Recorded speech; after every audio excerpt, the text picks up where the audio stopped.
What the hell does that even mean, right? And why should I? If the need should arise for such a question to be answered, I'd rather ask my best friend because Louis knows me since 5th grade and he's a straight shooter. Forget about it. Make any excuse you want. Until you start focusing on and addressing your own issues, you will never make any permanent changes or see yourself with the clarity of truth. Any self-help manual ever written lists knowing yourself top 5 if not number 1 regardless of the window dressing around it. And for good reason. The ego's defense mechanism will automatically dismiss such statements, incur an eye roll or two and try and tell you I feel the way I feel because that is who I am and the results are what they are. If people don't like how I act or don't get me, they can go fuck themselves, right? Possibly. If you are otherwise happy and all of your chosen relationships are positive and you either are, or close to, doing your life's work and you occasionally come across others with disharmonious views who might not convey their objections in what society would deem civil, then maybe. But most likely you are just buying your ego's bullshit. An interesting twist or irony in the game board of life is that it can take years for us to figure out, if ever, some idiosyncrasy about ourselves that others have seen all along but never told us directly. And most likely to everyone else but us. Another truism in life I've noticed is that everyone talks shit about everyone else to one degree or another. This is human nature. Seriously, if we could read people's thoughts, we would first be horrified, angry and for some time, resentful, but hopefully at some point realize there was at least some merit to what they were seeing and thinking about us. The truth hurts sometimes. The world is the reflection of what you put out and we never see ourselves the way others do, never. Trust me, these are nuggets of wisdom which if properly analyzed will lead somewhere. Others do see us clearer than we see ourselves sometimes and most times. Not all of the time certainly, and you always have to check your source, and the agendas attached to harsh criticisms, but the feedback we get from others does not have the filter of our own ego and all its defenses and rose-colored perceptions we often allow ourselves, but nobody else. Ironically, they are just clueless idiots, right, that others see through. This is why a candid best friend, partner, or family member should be treated as gold. Most people will only tell you what they think you want to hear, is easiest in the moment, or what will further their own hidden agenda. That's not even evil or anything. It's just human nature. Everyone is also trying to figure out why this or that hasn't worked out in their own lives and do not give one flying fuck about us. It's easier to pretend you don't see a person's snot rocket even though once you see it, you can't see anything else, right? Your first instinct is to say something but you don't, especially if others are around. You say this is the reason, but truth is you'd just like them to leave and figure it out themselves. That would be easier. You know the person will ultimately thank you and even be appreciative, but somehow still you really just wish you didn't see it. The reason is, telling something to someone you know will embarrass them to some degree is not easy. And this is just a snot rocket. What if it's someone's body odor or bad breath? Same thing, we hold our nose, get away and say nothing to them. Again, we'll share this with others in a heartbeat but never think that this person should be told this for their own good if not everyone else's. You can tell yourself all day long you have a great sense of humor, for instance, and that you are an upbeat person, but say you overhear two co-workers talking in the break room about what a miserable piece of shit you are, or never smile or are always getting offended at every attempt at humor. Now maybe they might not be the best people in the world themselves, but this at least should end in you looking further into this. Maybe you do already have a sense of humor but are reserved around these two because they are known gossips who you already know do not appreciate this part of you and will in fact pretend to laugh and go along giving fake sighs and literally saying that's funny instead of actually laughing, and then once you leave the room have fresh material to trash you about. Then you are smart to not waste your time on them. This comes from knowing yourself. However, if you keep getting this type of feedback from other various sources, then you might want to see if indeed there is some disconnect or aberration between what you think you are putting and the reality of the results. Patterns will most certainly reveal themselves the higher you are willing to view yourself.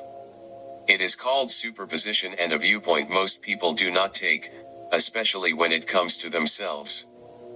Me, I know I have a polarizing effect on others. No in between, either you get me and my sense of humor or upfront nature or you don't. Just being me and speaking my own mind, I can piss someone off. Just in earshot. I don't even have to be talking directly to them. To those people I simply say good day and do not care one iota about why they might be staring a hole in me or the shit that might be spoken in my absence. It is a wonderful feeling of security that took years to fully establish. The recognizing but not caring. Our need for others' approval is directly correspondent to the level of our own insecurities about ourselves. I didn't understand it at first, of course, but I see it back in high school. I switched high schools after my parents moved, giving me the opportunity to be anybody I wanted to be. So again, why is it so important to know yourself? Because you have to make sure what you are putting out there directly corresponds to what you really are or who you tell yourself you are. Which is your true nature, stripped of all of the programming and skewed views we've therefore established as real. So is who you are an angry person? No, something has made you angry, you never processed it and has become imprinted into this avatar's program, if you will. Even if that anger implanted itself at 18 when your father died and life got harder, etc. Who wouldn't experience anger going through that? But if you do not feel that pain, which helps you understand it and keep it associated with that specific experience, which is what processing is all about. If not, if this is bypassed or ignored with drugs, alcohol, or denial, it stays put, becomes more of a background filter that will show itself wherever and whenever it can. The good news is once a light is shown on these experiences, they can be kind of reverse engineered. Dismantled and processed now. Better late than never. This will also change the negative vibrations attached which you have been giving off. This is why it is so important to forgive someone. You are not letting someone off the hook, it's for you. Sometimes you've been so wronged by someone or a situation it's completely justified. The rage, disappointment, anger, loss, etc., whatever the emotional details were, this remains as strong within us as if it just happened each time we are triggered and revisit it if it's not processed. It can a banner we wave around at others because it becomes a part of your energy field. For example, if a woman is attacked by a man, she may understandably become wary of each and every man she meets for the rest of her life. She will always have to be proven to first before she'll even begin to trust a man. So, in a sense, she has lost her power. There are many wonderful advanced souls wearing men avatars. There are also monsters. Their gender should not be part of the deciding factors. Nobody would blame her for feeling this way, but still her perceptions would be filtered and disharmonious. There is still an issue there, or lesson if you will, that has to be addressed. Even if some understanding boyfriend passes all of her tests to make sure he is trustworthy and they get married and have kids, this underlying issue will still remain. This energetic imbalance. Most likely he has to keep passing new tests as this pattern inevitably repeats. He of course should stand up for himself and stop basically enabling this behavior.